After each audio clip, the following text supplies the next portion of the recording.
Hi guys, welcome back. Today we'll be looking at Sofi Technologies. I did do a video on this company a few weeks ago when it was about at $23, but since then the stock is down more than 40%, which I believe presents a very interesting buying opportunity with a very high return on investment because of how cheap the stock is trading as right now, looking at almost a 50% discount since its high in February where it was close to $28 back then. So Sofi is short for social finance. It is an American online personal finance company. I believe it presents a very good growth opportunity in the future. So today we're going to be doing a stock analysis on Sofi. We're going to be looking at some of the technical analysis. We're going to be looking at their investor relations page and their Q2 earnings. And we're also going to be looking at where this stock can be and the future growth that it has in the future. So if you do enjoy, consider subscribing. It is free and it does help me out a ton. If not, thanks for watching anyway. Onto the video. So they did recently release their Q2 earnings report. So Sofi is a financial services company that was initially known for its student loan and refinancing business. Since then, they've added new products including personal loans, credit cards, mortgages, investment accounts, banking services, and financial planning as well. In 2020, it also acquired a company called Galileo. So the stock peaked at about $28 in February, but since then, the stock is down more than 50% and is trading at a very cheap price as of right now. So the second quarter results significantly exceeded the top line growth expectations, but fell short on their profit estimates. So revenue rose more than 101% to $231.3 million, which was 6% more than what analysts expected, according to FactSet. Sadly, that its net loss of 48 cents per share was far exceeded the loss of 6 cents that FactSet has forecasted, which is why despite having more than 100% year-over-year growth on revenue, the stock is down about 5 to 6% even after they increased their revenue quite a good amount. On top of having very good revenue, their membership base and total products also expanded very rapidly. Its member base grew more than 117% to 2.6 million worldwide. And the total products rose more than 131% to 3.7 million. Their business lines also generated considerable growth. Its net revenue in its lending business was up 135% to 166.3 million, and its financial services segment enjoyed 608% revenue growth to $17 million there. Sadly, the latter incurred high expenses, so this is its financial services segment, or about 42 million, leading to a contribution of a loss of 24.7 million according to MarketWatch.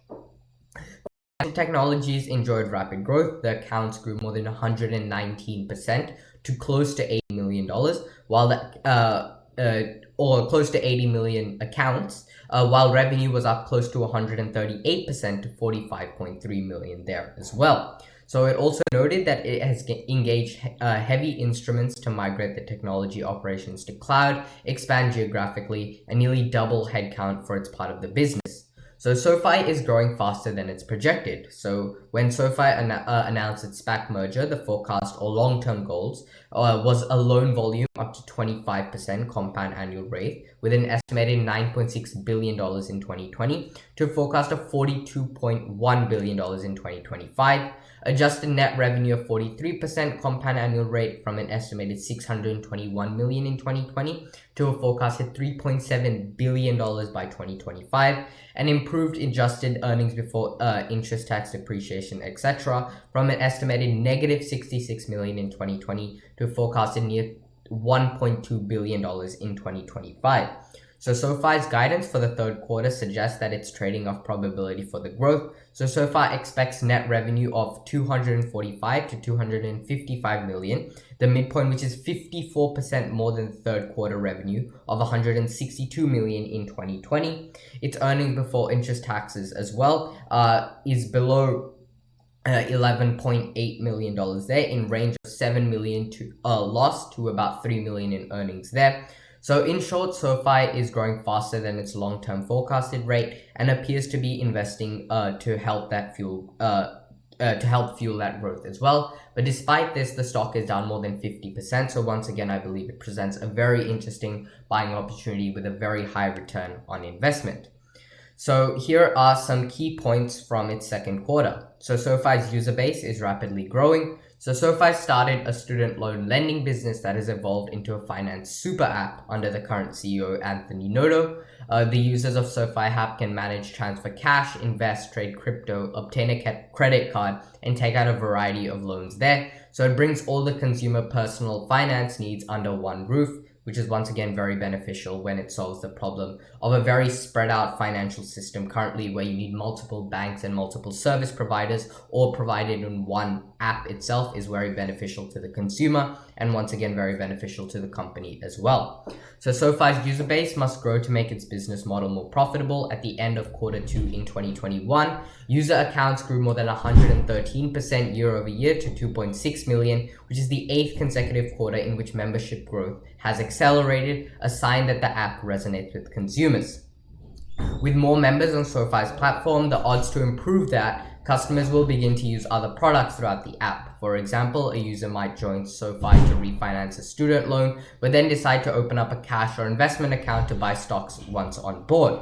The strong user growth was mirrored by strong product growth across SoFi. The products grew more than 123% year over year to 3.7 million. Financial service products, which would be anything used on SoFi's app outside of loans, grew 243%, which was the largest part of their product growth, which shows that SoFi is resonating well with consumers and that the user base is actually increasing, which is a very good sign for the company.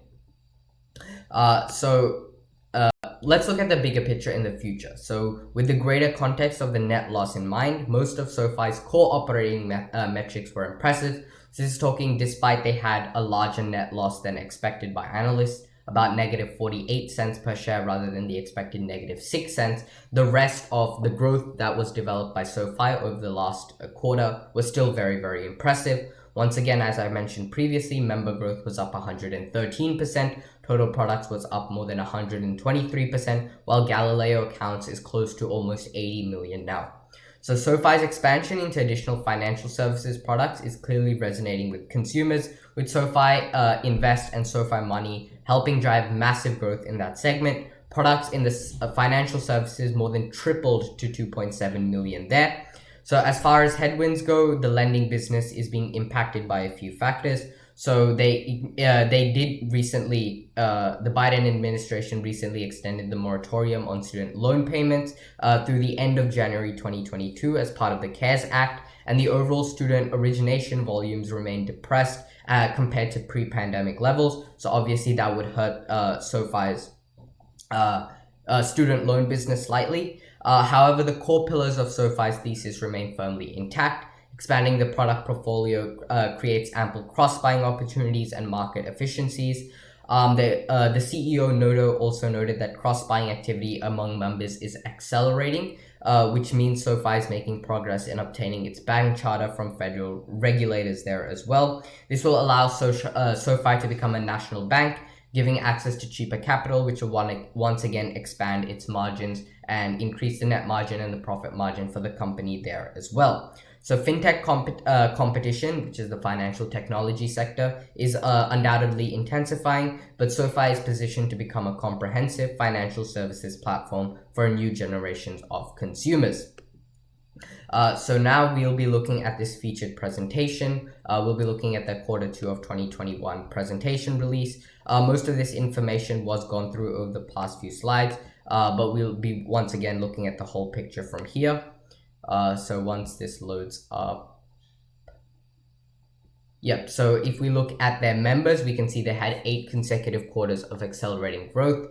So they have close to 2.6 million members right now, 113% growth compared to Q1 of 2021, which had 110% growth compared to Q4 of 2020. And you can see this is exponential growth occurring over the last few quarters, which is amazing for SoFi looking into the future. In terms of their products, they have continued accelerating the year-over-year growth in products as well. They're looking at 3.7 million products. Once again, 123% growth there. And once again, you're looking at multiple quarters of exponential growth here as well. The Galileo accounts have almost come all the way to almost 80 million now, with 119% year-over-year growth. and more than 100% year-over-year growth over the last 4 quarters, and before that it was still in the high 70s and 80s there as well. So once again, the Galileo acquisition that it had last year is starting to bear fruit for this company. Its lending and financial service products,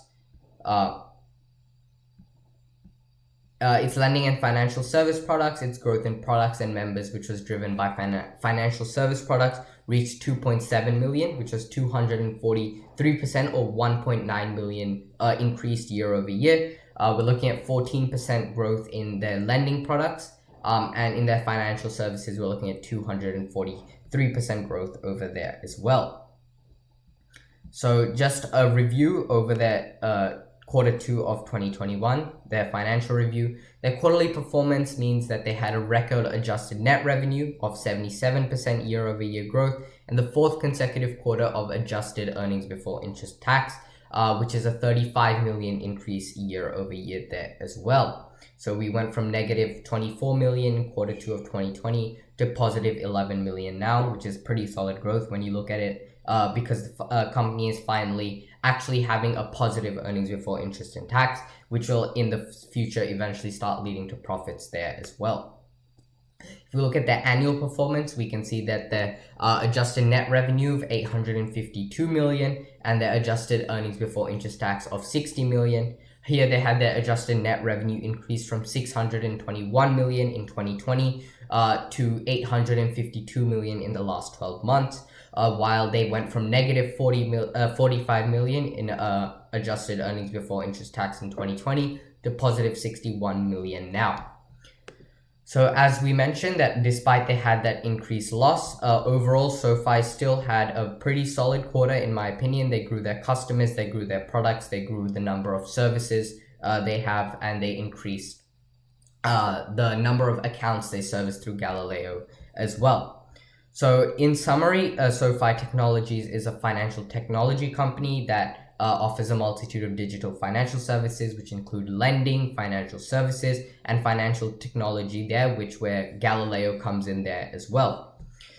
So if we look at the Q2 of 2021, most of their accelerating growth metrics were more than 100%. Revenue was 101% year-over-year growth. Growth in members was as well. There's the 8th consecutive quarter of year-over-year growth in members in SoFi, and the company generated more than 61 million of positive earnings before interest tax over the last 12 months, which is a significant improvement from the $150 million in losses in 2019 and the negative 45 million in 2020. But despite this, stock is down more than 37% over the last 6 months, and the market capitalization is currently at close to 12 billion. I think is closer to about 10 billion now. So despite this, we just went through the Q2 financial results, so I'll just skip over this part. I'll skip over this part here.